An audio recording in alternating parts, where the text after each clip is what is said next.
101.1 HRT AFM, Roatan, Honduras, Blue Wave Radio.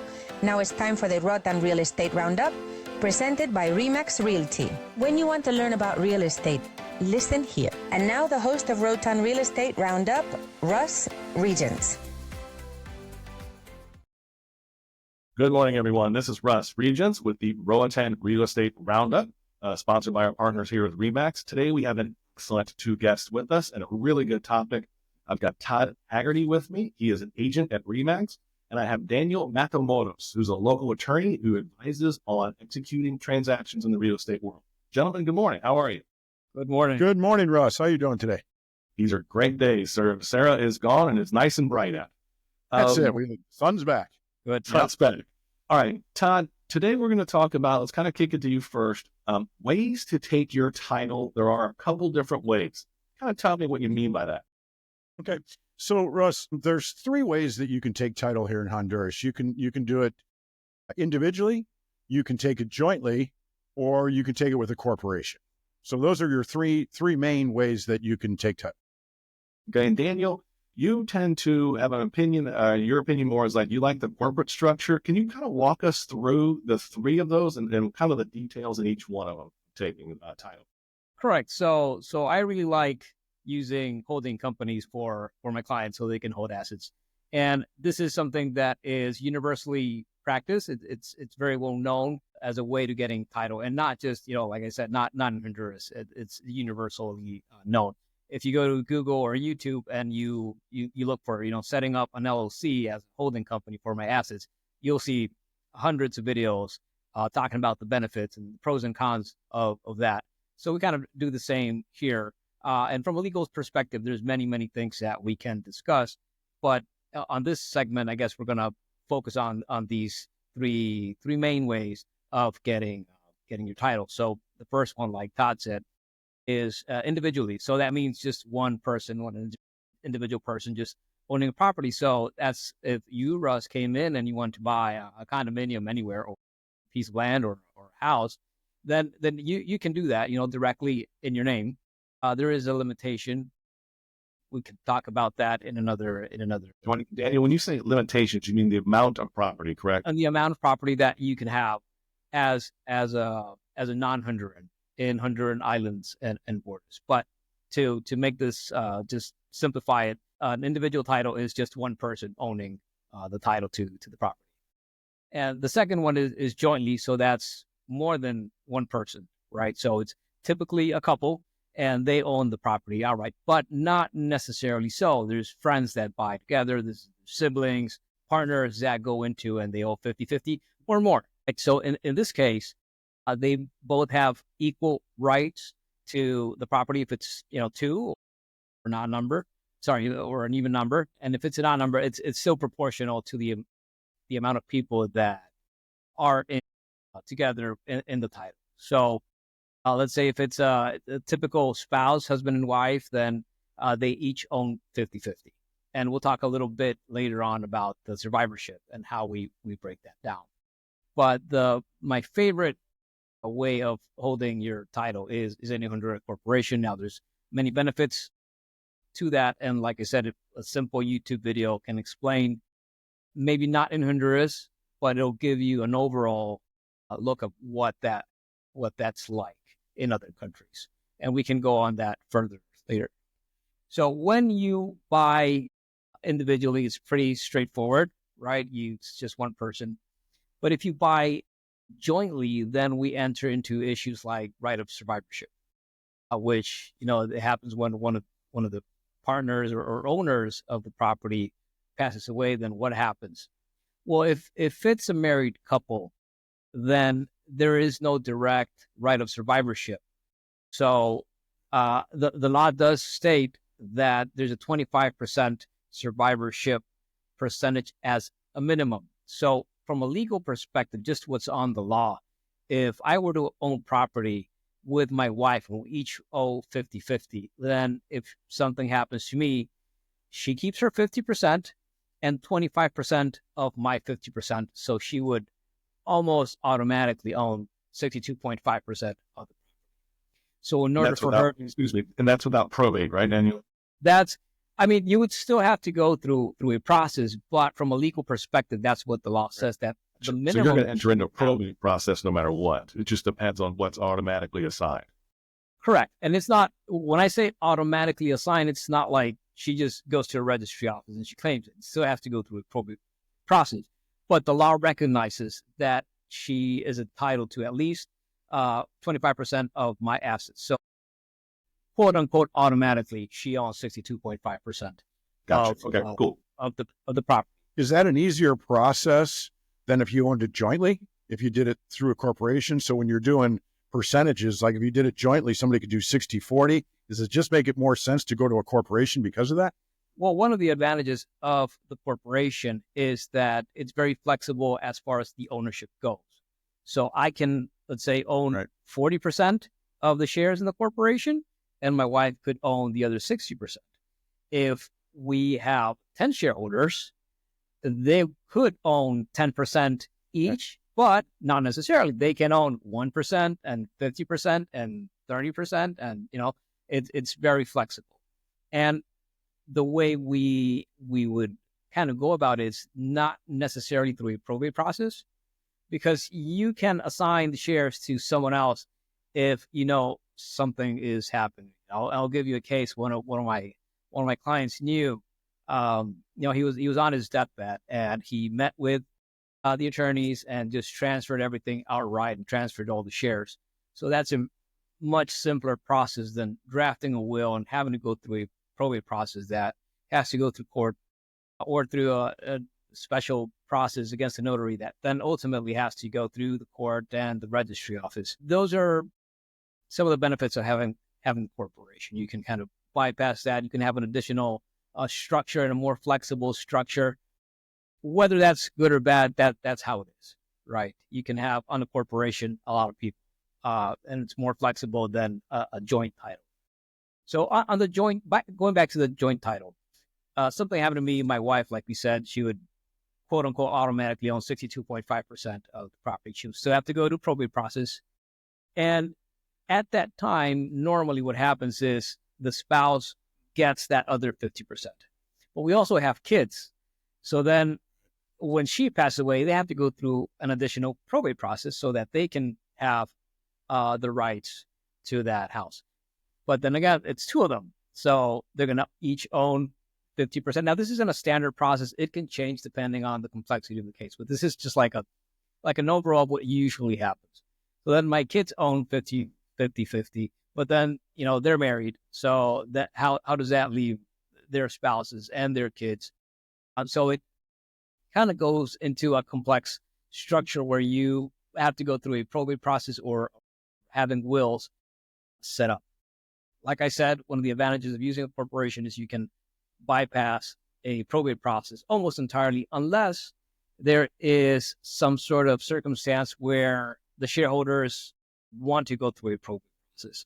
Let's say, for example, something happens to me and my wife has 50%, but my kids, they want to fight over that 50% of my shares, not the property, but the shares in the corporation. But that is very, very rarely seen.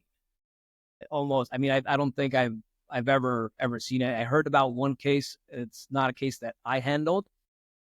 By the way, when I set up corporations for my clients, I make sure that they are properly recorded as the ultimate beneficiaries. I do not like leaving shares endorsed in blank. If you ask different opinions from two attorneys, you're going to get 3, 4, 5 different opinions from the same two attorneys. But that's the way I structure it. I really value having my clients finally recorded as the beneficiary. There's no doubt that when they hired me to do something, they are the ones that have the rights to the corporation and hence their property. And now, Daniel, you got me a little concerned because our first property is in a corporation, and I don't think I actually put the names on them. So I've got to go make sure I do that. Take your advice and make sure that that's designated, to say the least. Yes, that's something that's the way I like to do it. Well, I think that's a good move, especially when it comes to survivorship, because you bring up a good point that I guess I never really thought about. But now off the top of my head, I can think of 5 or 6 different friends or business associates who own a property with multiple people outside of just their family. And you bring up a really good point, because back in the States, one of the surefire ways to destroy friendships or family is money, and especially when somebody passes away. And in my former career, we dealt with that a lot. And our advice was very similar to yours, was use a mechanism that is easy to not only execute, but recognize legally. Absolutely. So use that mechanism to make sure things are clear. Because again, you don't want, when you're gone, I realize people will say, well, I'm gone, I don't care. But if I pass away, I don't want my family arguing and bickering over a little $10. Yes. I don't want them losing relationships. I would rather take the time to put it in place first. Yes. So that they know, hey, each person's going to get $2.50 when, Uncle Russ passes away. Yes. Yeah. So like you mentioned, in the States, what is very also commonly used are trusts. Absolutely. Right. So I kind of use corporations as a sort of a trust. Now, trusts here in Honduras, they're very different than trusts in the U.S., and they have to be set up by a banking entity, so it's very complex. It's significantly different than the U.S.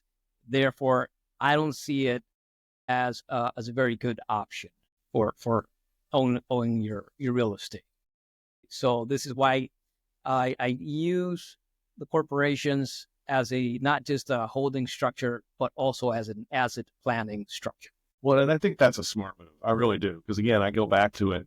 And again, everybody thinks they're invincible until they're not. And I like the example of your client who was sick, who was on their deathbed. And I like to think that if myself or my wife had, terminal cancer, then we would take that same step, reach out to a good qualified attorney, move everything out of my name, for example, move it into my wife's, I'll relinquish all of my rights, and I can just, pass in peace. And then I know her life going forward will be much easier as well. She'll go. Well, what I'd say, Russ, is don't wait. What I would say, Russ, is don't wait. Do those things now, because we never know. Sometimes we do have 3 weeks or 4 weeks or whatever it is. Sometimes it's instantaneously. So, think about those things up front, truly. Yeah, that's a good point, Todd. And it's funny, Daniel, you're joining us for the first time with a series of these videos. One of the constant themes that we love at Blue Wave Radio, like ReMax, is they think.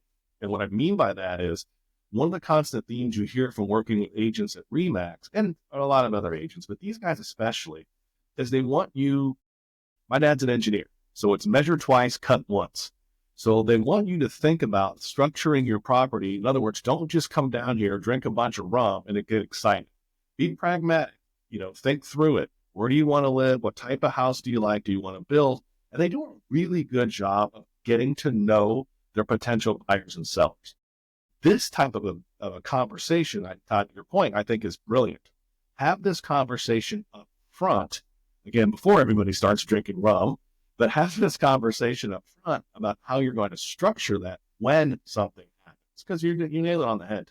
It's not. That's absolutely correct. And that's one of the things that, Daniel and I have been working together for a while now, and we do that. We have those conversations before people are buying. I want them to know what all of the rules are. It is different buying property here in Honduras than it is in North America or anywhere else. So that's important to us. And we do a 3-way call with Attorney Daniel and answer all those questions. So people are comfortable, buying out of your comfort zone isn't always fun, so let's try to go through that. And Daniel's a great attorney and helps us out at ReMax and myself very much. So we're glad to have him. Thank you. Thank you, Todd. One of my priorities is having my clients comfortable with the process. Some of them, they're knowledgeable. They've done this before, maybe in other similar countries, neighboring countries. So they kind of know the process. They trust the people involved and don't ask many questions. Some of them ask a ton of questions over multiple days. And I'm fine with any questions that they have. I need them to be comfortable and to the point that they are knowledgeable enough to be comfortable. That's a good point. I like the way you put that. Knowledge enough to be comfortable. And I think that's an important factor. Because again, guys, is we've had this conversation. If you're watching these videos, you are interested in coming here, buying your piece of paradise. But in that same breath, and you've heard us say it once, and you'll hear us say it again, make sure that you do your due diligence and understand what things like probate, title receipt, reception, taxes. What are those things that actually the Honduran government implements? Because again, we all talk about it. If you come down here or any other country besides your home country, and you think you're going to flaunt the government's rules, that's a mistake. You're going to have constant problems, laws change, implementation changes. So as long as you come here, work with qualified advisors and make sure you're staying up to date with current laws and you're adhering to the current laws, then it's an overall better experience that you're going to have, and you get to truly enjoy paradise, versus looking over your shoulder and thinking, oh, I didn't pay my taxes. So, just be part of that community, because that's, again, what a lot of us, I think, are coming, is community. That's correct. And just yesterday, I met with some clients, and they went over a short list of questions that they had. But at the end, they asked me, is there anything that we're missing? Is there anything else that we should know about, any other taxes that we should pay? And, I did point them out to a couple of things, but it's rare that they do these questions, but I think it's important. They have to know, like you mentioned, when you come here, know what the laws are and respect those laws. Absolutely. Yeah. Absolutely. All right, guys, great conversation today. This just goes back to, and I've said it once, I'll say it again, I'll probably say it in the future. I always learn something when I listen to the conversations, because it's always good to hear from the men and women who are on the ground executing dreams every single day. And that, again, that's one of the reasons that we at Blue Wave Radio are really excited to work with ReMax, because of their adherence to the law, the respect of the country that every agent here has, and the quality of people that they work with, as such yourself, Daniel. So, Daniel, Todd, thank you guys greatly for joining us today. Really appreciate you. Thank you, Russ. Thanks, Russ, for having us. Have a good one. Always a pleasure. And again, this is Russ Regentz with Blue Wave Radio. We are here with the Roatan Real Estate Roundup, sponsored by our partners over at ReMax. Y'all have a great day. We'll see you on the next video. Thanks, Russ. Thank you for listening. Remember, when you come to Roatan, one of the best ways to see the island and its beauty is a real estate tour. Reach out to ReMax. Listen next week at this time for the Roatan Real Estate Roundup on Blue Wave Radio.